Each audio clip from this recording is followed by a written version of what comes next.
नमस्कार, आप देख रहे हैं आज तक। आपके साथ मैं हूं सईद अंसारी। स्वागत है आपका खबरदार में। अंतर्राष्ट्रीय कूटनीति में विचारों से बड़ा बिजनेस होता है और इस पर कम से कम अमेरिका ने तो पीएचडी कर रखी है।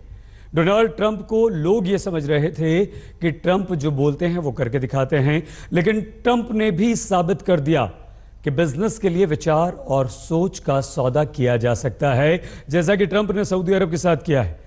सऊदी अरब जैसे जिन देशों को कट्टरपंथी इस्लामिक आतंकवाद का गढ़ बताकर ट्रंप कोसते रहे हैं, उसी सऊदी अरब में ट्रंप राष्ट्रपति के तौर पर अपने पहले विदेशी दौरे पर गए, जहां अमेरिकी हथियारों को बेचने की डील करके ट्रंप सऊदी अरब के साथ अब तलवार डांस कर रहे हैं। अब ट्रंप को आईएसआईएस से ज्यादा ईरान से खतरा लगता है। पाकिस्तान को आतंक की फैक्ट्री बताने वाले ट्रंप अब पाकिस्तान पर खुलकर नहीं बोल रहे। भारत को डोनाल्ड ट्रंप से थोड़ा सतर्क रहने की जरूरत है, क्योंकि आतंकवाद से लड़ने पर सिर्फ प्रवचनों से काम बिल्कुल नहीं चलेगा, जो ट्रंप ने उन्हीं देशों के लोगों के बीच में खड़े होकर दिए हैं, जिनमें से पाकिस्तान जैसे देश आतंकवाद को पालते और पनाह देते हैं।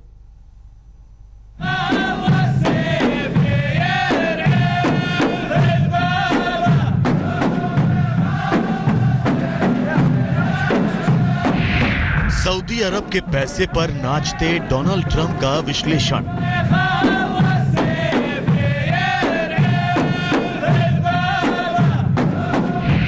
$400 अरब में ट्रंप ने अपनी सोच का सौदा कर लिया। क्या डोनाल्ड ट्रंप अब पाकिस्तान पर भी यू टर्न ले लेंगे?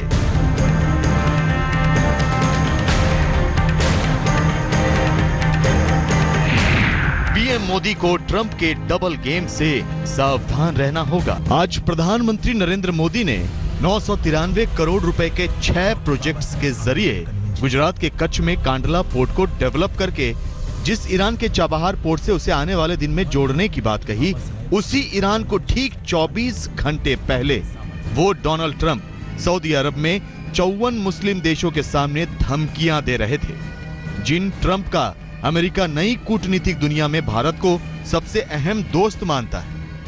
Until the Iranian regime is willing to be a partner for peace, all nations of conscience must work together to isolate Iran, deny it, funding for terrorism, cannot do it, and pray for the day when the Iranian people have the just and righteous government they so richly deserve.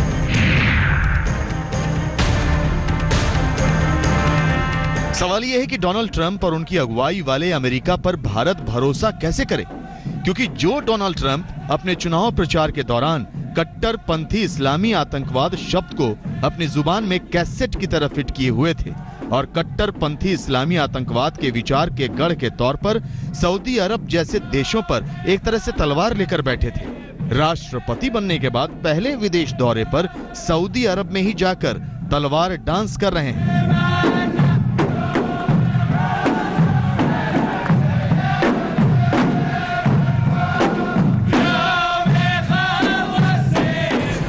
That's beautiful. That is so beautiful. Happy. और Trump क्यों नाच रहे हैं? इसे Saudi अरब के साथ अमेरिकी हथियारों की सबसे बड़ी डील से समझा जा सकता है। सिर्फ सऊदी अरब की पॉकेट से $110 अरब निकलवाकर अपने हथियार बेचने का सौदा ही नहीं, डोनाल्ड ट्रंप ने अपनी सोच पर सबसे बड़ा यू टर्न भी ले लिया, जब वो सऊदी अरब में 54 मुस्लिम देशों के सामने आतंकवाद से लड़ने के नाम पर सिर्फ ईरान का नाम ले रहे थे। चलता हूं अंदाज में आईएसआईएस का नाम लिया और पाकिस्तान का नाम तो बिल्कुल गायब। ये पुराने वाले ट्रंप तो नहीं है। The true trail of ISIS, if you look at what's happening, Al-Qaeda, Hezbollah, Hamas, and so many others must be counted not only in the number of dead, it also must be counted in generations of vanished dreams.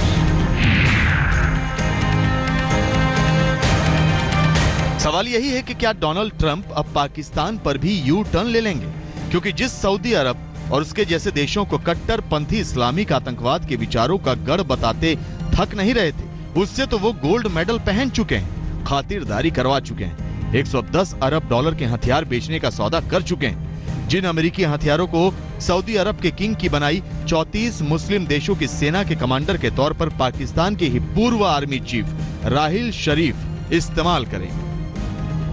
अमेरिकी हथियार बेचकर Donald Trump Saudi अरब को खुश करने के लिए Iran को आतंकवाद फैलाने के लिए सबसे बड़ा दुश्मन बता रहे हैं, जबकि वो ISIS और पाकिस्तान को अब भूल से गए।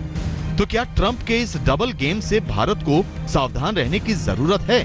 क्योंकि किसे पता कि ट्रंप आने वाले दिनों पर पाकिस्तान पर अपने विचारों से यू टर्न नहीं लेंगे, जैसा कि उन्होंने सऊदी अरब जाकर सबसे बड़ा यू टर्न लिया है। आज तक ब्यूरो। बिजनेस का फायदा हर बुराई को छुपा लेता है। ट्रंप को भी अमेरिकी हथियारों की बिक्री के आगे कुछ नहीं दिख रहा। सऊदी अरब के साथ ट्रंप की डील कम से कम यही बता रही है। सऊदी अरब अमेरिका से 11,000 करोड़ डॉलर के हथियार खरीदेगा। इसमें 600 करोड़ रुपए के 150 Lockheed Martin Black Hawk helicopter शामिल हैं। अमेरिका यमन में सऊदी अरब की बमबारी के लिए 2 साल से हथियार सप्लाई कर रहा है। इसके अलावा सऊदी अरब अमेरिका में 38,000 करोड़ डॉलर का निवेश करेगा। यह अलग बात है कि ट्रंप लगातार सऊदी अरब की आलोचना करते रहे हैं। वो 9/11 के हमलावरों की सऊदी अरब से मिली मदद पर कार्रवाई करने की बात करते रहे हैं। अमेरिका ने इस पर जांच आयोग बनाया था, जिसके रिपोर्ट में भी सऊदी अरब का नाम आया। रिपोर्ट में कहा गया था कि 9/11 के हमलावर सऊदी अरब नेताओं के संपर्क में थे। सऊदी अरब पर अल-कायदा और दूसरे आतंकवादी संगठनों को फंडिंग और रिश्तों के भी आरोप लगते रहे हैं। ट्रंप ने चुनाव प्रचार के दौरान कहा था कि 9/11 के हमलावरों के साथ सऊदी अरब के रिश्तों की नए सिरे से जांच होनी चाहिए। अब सवाल यह है कि जिस तरह से ट्रंप ने कट्टरपंथी विचारधारा को बढ़ावा देने वाले देशों पर अपनी सोच पर यू टर्न लिया है, कट्टरपंथी विचारधारा को बढ़ावा देने वाले देशों के बीच में ही खड़े होकर आतंकवाद से लड़ने के प्रवचन दिए, उससे क्या आने वाले वक्त में इस बात की गारंटी दी जा सकती है कि ट्रंप पाकिस्तान पर अपने विचारों से यू टर्न नहीं लेंगे?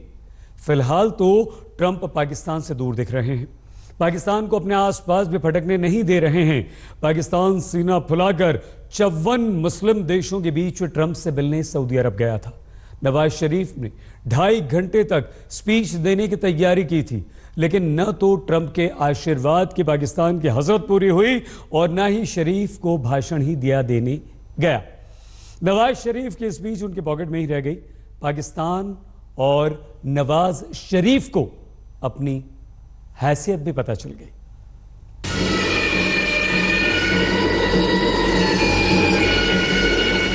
सऊदी अरब के बुलावे पर रियाद में 54 मुस्लिम देशों के नेताओं का जमावड़ा।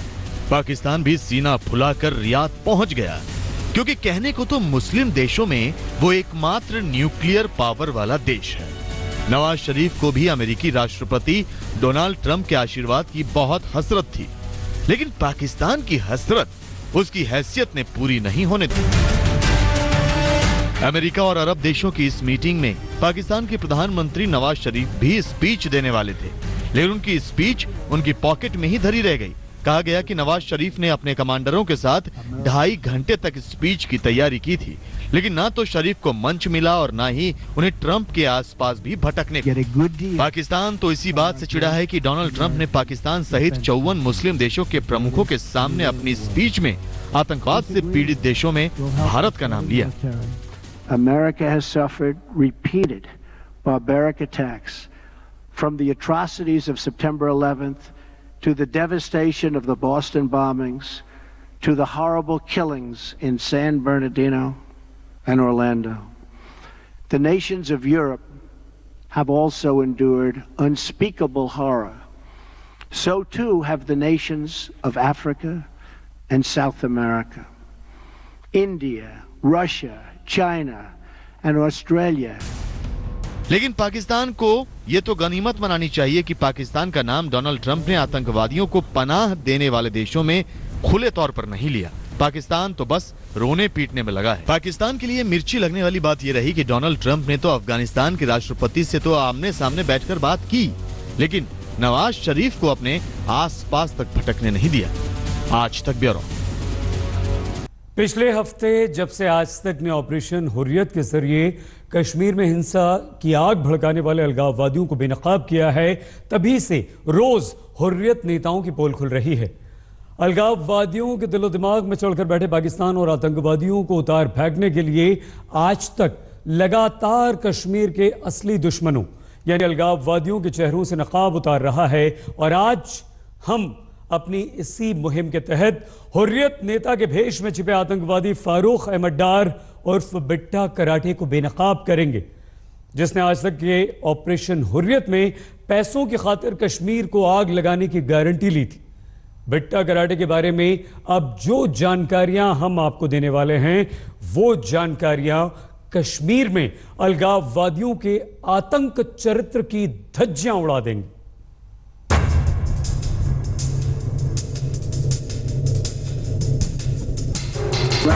जी अरे वो कहता है, और वो भी चाहते हैं यहाँ कहाँ पाकिस्तान से, अरे वो भी नहीं चाहते कि यहाँ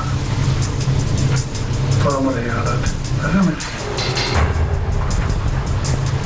तो आप लोगों को भी वहीं से आया था? हर एक बात है पाकिस्तान से सब ईरानी को जितने भी छोटे बड़े बात है नहीं, जो सबको पता है, ये एजेंसी को भी पता है।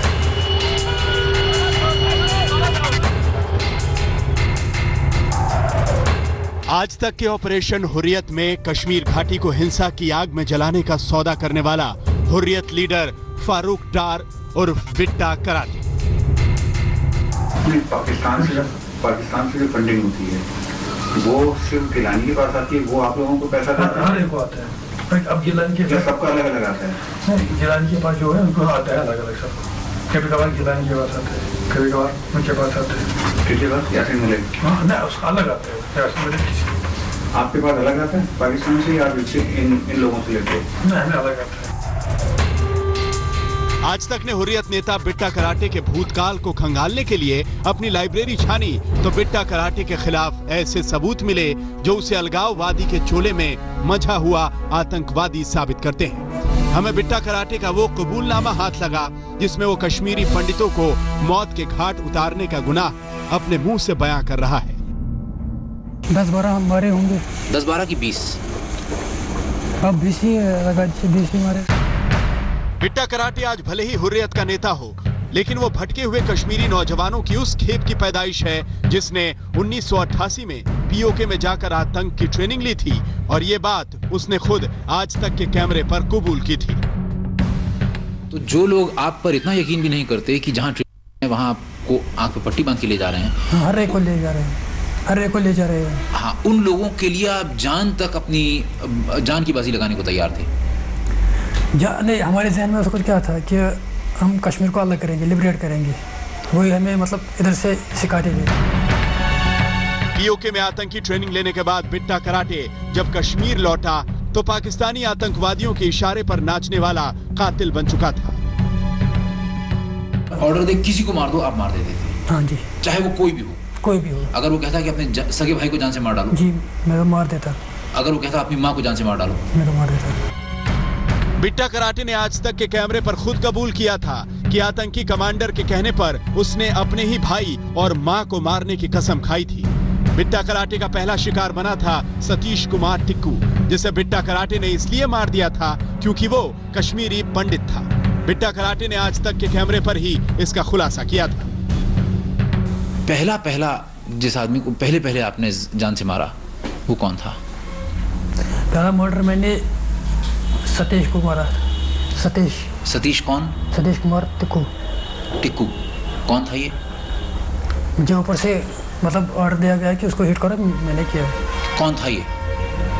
पंडित लड़का। सिर्फ इसलिए कि पंडित था? नहीं, वो शायद आरएसएस का था।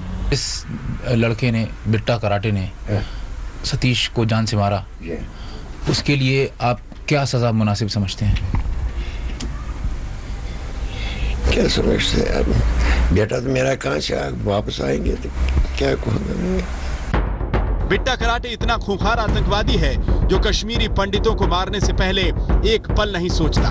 कश्मीरी पंडित उसके लिए बस एक टारगेट होते थे जिन्हें वो किसी भी हालत में मार डालना चाहता था। किस चीज से मारते थे आप? पिस्टल से। हमेशा पिस्टल से ही मारते थे या AK-47 से भी मारते थे? AK-47 से हम सिक्योरिटी वालों पर एक्शन फायरिंग करते थे। अच्छा, और जब किसी एक आदमी को मारना होता था तो पिस्टल से? पिस्टल से।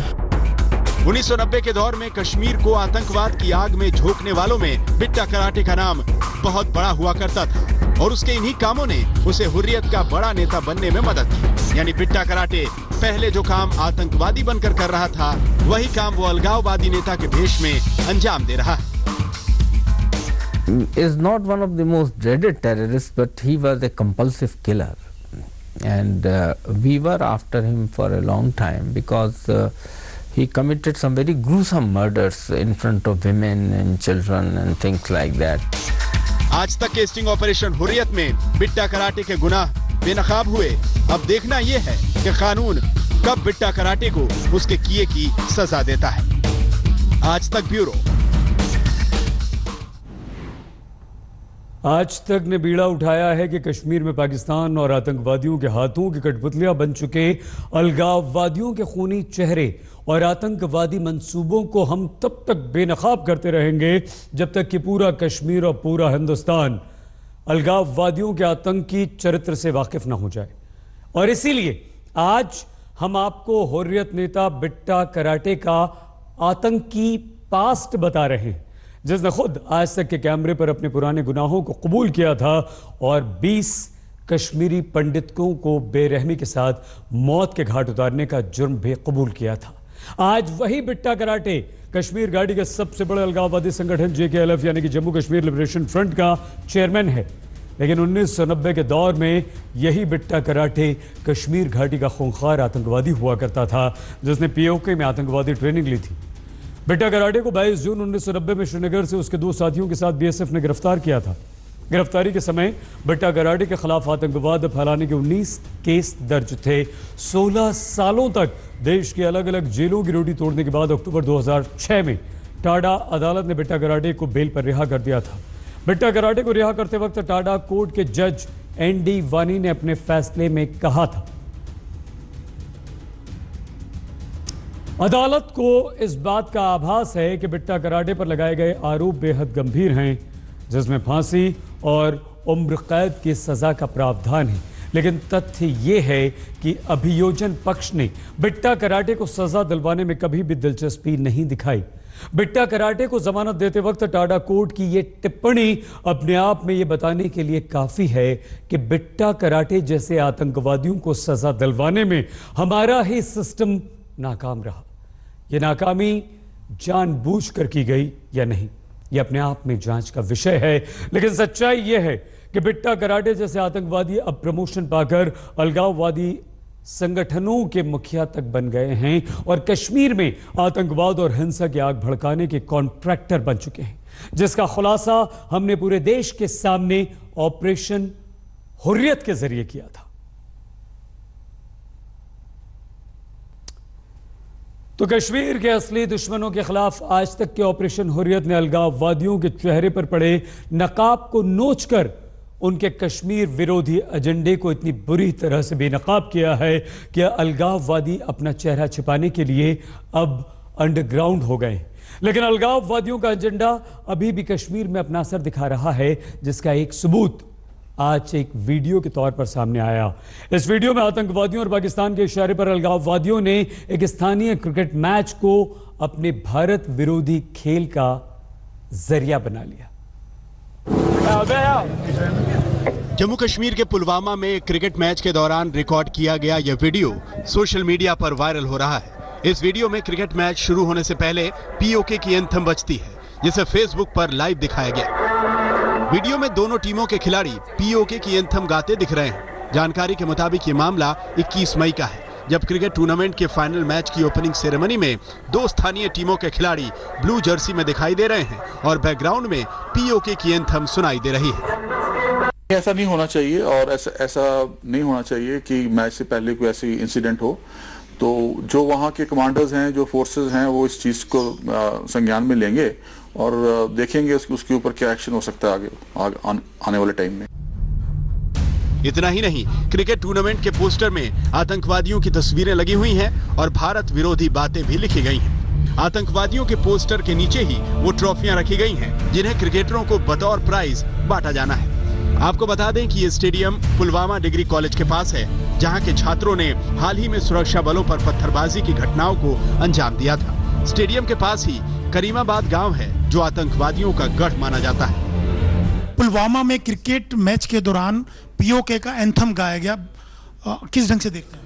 नहीं, गलत है। इस पे भी देखिए, हर चीज़ जो बातें सामने आ रही है, जो देश के खिलाफ में है, देश के हित में नहीं है, देशद्रोह भी माना जा सकता है, ऐसी बातें हो रही है, तो उस पर जैसे ही हमें रिपोर्ट आएगी वैसे कार्रवाई होगी, छोड़ेंगे नहीं। वैसे ये कोई पहली बार नहीं हुआ जब किसी स्थानीय क्रिकेट मैच में पाकिस्तान का राष्ट्रगान गाया गया हो। 2 अप्रैल को भी गांदरबल में क्रिकेट टूर्नामेंट के दौरान पाकिस्तान क्रिकेट टीम जैसी ड्रेस पहने क्रिकेटरों ने पाकिस्तान का राष्ट्रगान गाया था, जिसका वीडियो भी सोशल मीडिया पर वायरल हुआ था। गांदरबल के जिस स्टेडियम में क्रिकेट मैच के दौरान पाकिस्तान का राष्ट्रगान गाया गया था, उस स्टेडियम के बगल में ही पुलिस स्टेशन था। मैच के दौरान पाकिस्तान के फेवर में नारेबाजी भी हुई थी, और ये सब उसी दिन हुआ था जिस दिन पीएम नरेंद्र मोदी देश की सबसे बड़ी सुरंग का उद्घाटन करने के लिए जम्मू कश्मीर में मौजूद थे। कश्मीर में नौजवानों की एक तस्वीर ये है, जहां अलगाववादियों के इशारे पर क्रिकेट मैच को भी भारत विरोधी गतिविधियों का जरिया बना दिया जाता है। और कश्मीर की एक तस्वीर ये भी है, जब सेना में भर्ती के लिए कश्मीरी नौजवानों की भीड़ उमड़ पड़ती है। लेकिन कश्मीर के अलगाववादियों को ये दूसरी वाली तस्वीर नापसंद है। अब वक्त है कश्मीर अलगाववादियों को नापसंद कर दे। अशरफ वानी, श्रीनगर, आज तक। इस बात में शक की कोई गुंजाइश नहीं है कि कश्मीर में स्थानीय क्रिकेट मैचों के दौरान पाकिस्तानी राष्ट्रगान बजना, आतंकवादियों के पोस्टर लहराना और भारत विरोधी नारेबाजी के मास्टरमाइंड कोई और नहीं बल्कि वही अलगाववादी हैं जो पाकिस्तान के कहने पर कश्मीर में हिंसा फैलाने का कोई भी मौका अपने हाथ से जाने नहीं देते, जिनका खुलासा आज तक ने ऑपरेशन हुर्रियत में किया है। हमें लगता है कि अब मौका भी है और दस्तूर भी कि कश्मीर में हिंसा की आग लगाकर आतंक की पिच पर खुल्लम खुल्ला खेलते अलगाववादियों की टीम को ऑल आउट कर दिया जाए। कश्मीर में अब वो दिन लद गए जब अलगाववादी पत्थरबाजी करवाएं और सेना के जवान पत्थर खाएं, क्योंकि अब पत्थरबाजों को मुंहतोड़ जवाब देने का ऐलान खुद सेना कर चुकी है। और अब वो खबर हम आपको बताने वाले हैं जो अलगाववादियों और पत्थरबाजों के हिमायती लोगों को बुरी तरह से चुभेगी, लेकिन हर सच्चे देशभक्त के दिल को सुकून से भर देगी। खबर यह है कि कश्मीर में कश्मीरी नौजवान को जीप के बोनट पर बांधकर पत्थरबाजों को कंट्रोल करने वाले मेजर नितिन गोगोई को सेना ने सम्मानित किया है। मेजर गोगोई को खुद army chief general Bipin Rawat ने मेडल प्रदान किया। आपको याद होगा, जीप के बोनट पर कश्मीरी नौजवान को बांधने वाला वीडियो नेशनल कॉन्फ्रेंस के नेता उमर अब्दुल्ला ने शेयर किया था, जिसके बाद इस बात पर बहस छिड़ गई थी कि मेजर नितिन गोगोई ने ठीक किया या गलत।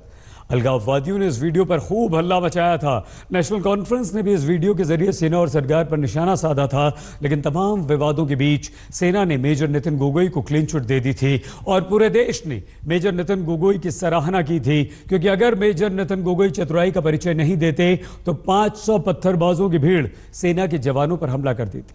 सेना ने मेजर नितिन गोगोई को सम्मानित करके यह जता दिया कि हाथों में पत्थर पकड़े अलगाववादियों देशद्रोहियों से सेना अब बेहद सख्ती के साथ निपटेगी। खबरदार में आज के लिए बस इतना ही। अपना बहुत ख्याल रखिएगा। देखते रहिए आज तक।